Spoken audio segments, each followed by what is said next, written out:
Olá a todos, eu sou Anária Corrêa Pereira, eu sou estudante da turma 2 da especialização em estruturas da Universidade Federal do Piauí. O trabalho que será apresentado é um trabalho de conclusão de curso, um artigo que tem como título Efeituar em Alvenaria Estrutural, e esse artigo foi desenvolvido por mim, sob a orientação do professor Dr. Maurício Castelo Branco de Noronha Campos. A alvenaria estrutural, ela é um dos sistemas construtivos mais antigos que existem. Mas, como o aço e o concreto armado ganharam espaço nas construções, proporcionando a execução de obras mais complexas, então a alvenaria passou um período aí em segundo plano. Nesse tipo de sistema estrutural, existem algumas particularidades, como é o caso da interação entre a alvenaria estrutural e o concreto armado, onde a distribuição dos esforços nas paredes de alvenaria provoca um efeito arco. E é nesse contexto que surge o questionamento da importância da consideração do efeito arco. Qual a importância que a consideração desse efeito tem dentro do sistema da alvenaria estrutural? Então, em estrutura de alvenaria sobre pavimento de pilotis, é comum o surgimento do efeito arco, onde as cargas que as paredes de alvenaria aplicam na viga de concreto armado tende a ir em direção aos apoios.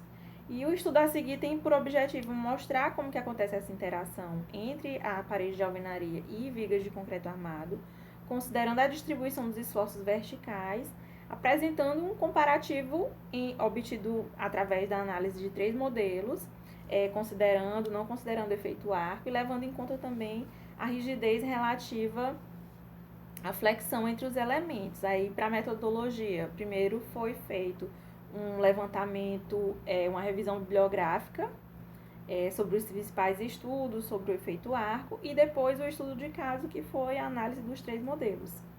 Utilizando métodos matemáticos simplificados de dimensionamento considerando e não considerando o efeito arco.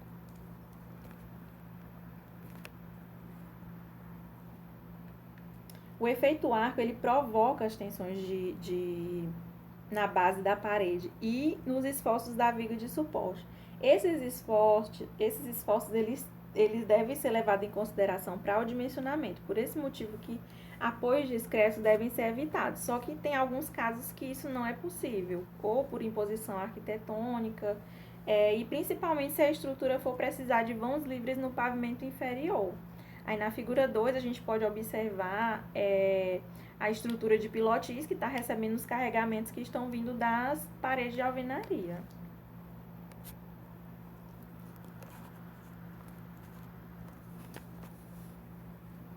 Nas paredes de alvenaria estrutural, as cargas elas tendem a se distribuir para os dois lados, com uma angulação de 45 graus. E pode ser que haja variações por conta das irregularidades no grauteamento, ou então devido às distribuições desiguais de cargas das lajes. No sistema de parede de viga, surgem tensões normais de verticais de tração na interface da parede de viga. E quando essas tensões alcançam o valor máximo que o material pode suportar, pode haver uma separação, que é o descolamento entre a parede e a viga, que é o que está sendo mostrado aí nessa primeira figura. E, assim, essa tensão de tração vertical se dá por razão da rigidez relativa entre a alvenaria e a estrutura de concreto. Esse descolamento o descolamento provocado entre a parede e a viga, ele é provocado pela diferença entre as rigidez desses elementos. E assim, a transferência de carga para os apoios vai fazer com que gere concentração de tensão de compressão vertical e cisalhante horizontal na parede e tende para que seja nula na região central e crescente em direção aos apoios.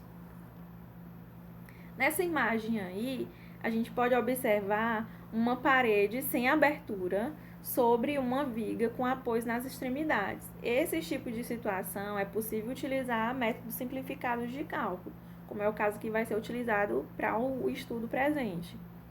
E no que se refere à estrutura sob pilotis, podem surgir alguns casos, como paredes com aberturas, apoio intermediário ou então balanço. Então, nesse tipo de situação, o método simplificado ele já não é eficaz. Nesse tipo de situação, já deve se recorrer a modelos mais refinados como é o caso do uso de elementos finitos.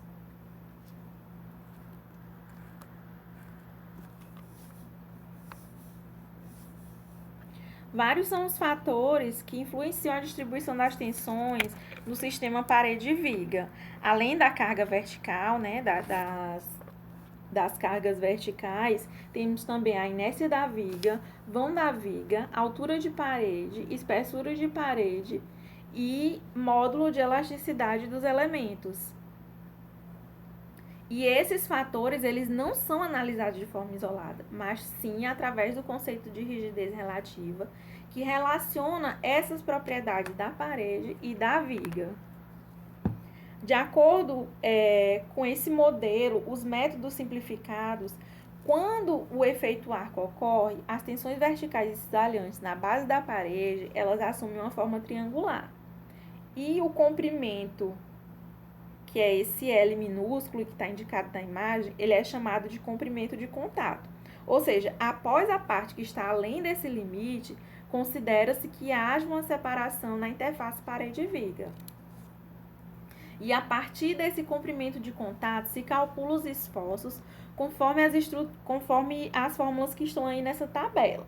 Deve-se destacar que, por ser um método simplificado, o método descrito, ele leva a esforços muitas vezes superiores do que outros métodos que se propõem a ser mais refinado, como é o caso dos elementos finitos.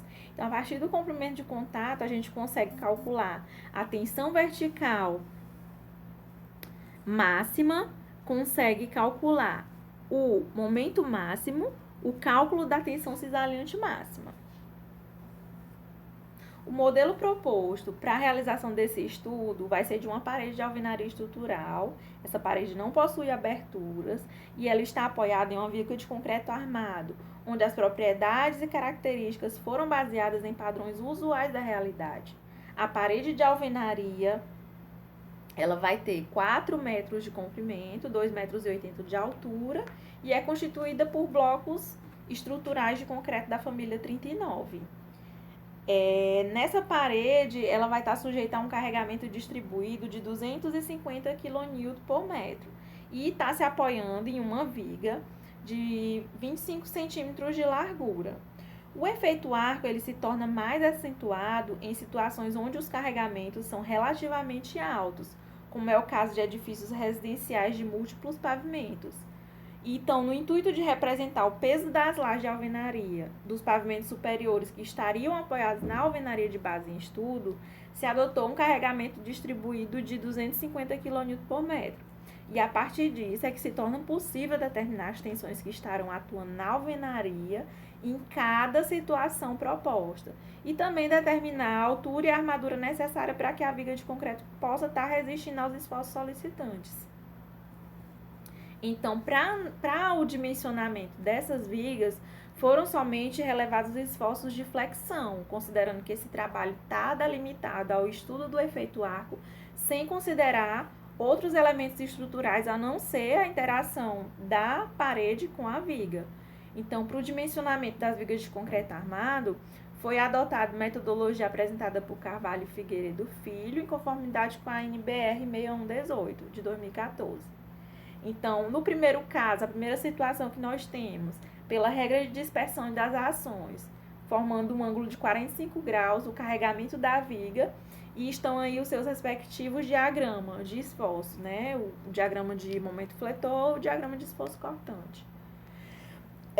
Para o segundo caso, nós temos a hipótese do carregamento distribuído uniformemente ao longo da viga, sem que haja qualquer dispersão de ação. A mesma hipótese que é adotada comumente nas alvenarias de vedação sem função estrutural. Ela não considera a carga dispersa, a carga está distribuída uniformemente em cima da viga. E para a análise do efeito arco no sistema parede-viga, foi utilizado o método da rigidez relativa e os momentos resultantes foram analisados de acordo com as tensões máximas do sistema e o comprimento de contato, considerando os coeficientes que foram apresentados lá naquela tabela. E aí nós temos os resultados, né? A partir dos momentos máximos, foi possível dimensionar as vigas, né? Obtendo sim a área de aço. E aí nós temos as três situações. Para a primeira viga, que foi feita pela regra de dispersão das ações, nós temos o momento e a área de aço encontrada.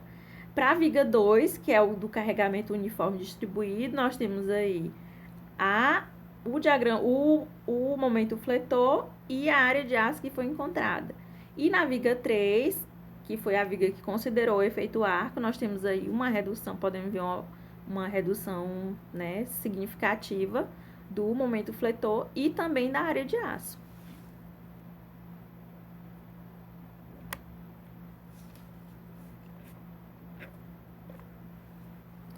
Então, como conclusão, o efeito arco ele favorece uma redução considerável dos esforços e, consequentemente, uma construção de elementos mais esbeltos, econômicos e a favor da segurança. Mas, por ser um método simplificado, ele não pode ser adotado como um processo absoluto para análise e quantificação do efeito arco. É preciso ter muita atenção na aplicação desses métodos em situações de projeto, porque as análises para esse trabalho aqui são limitadas às condições específicas, já que o comportamento da estrutura não seria o mesmo se fosse, por exemplo, viga contínua, ou então encontro de viga com viga, ou então parede com abertura. Então, como sugestão fica a necessidade de pesquisa, onde possa estar se desenvolvendo e realizando ensaios experimentais, simulações com outros tipos de situações existentes dentro do sistema de alvenaria estrutural, para enriquecer o acervo técnico e trazer mais segurança e economia na execução dos projetos. Ao final aqui da apresentação, esse aqui é o termo de sessão de imagem assinado por mim e pelo meu orientador, professor Dr. Maurício Castelo Branco. E eu queria agradecer a todos os envolvidos no desenvolvimento desse trabalho. Muito obrigada.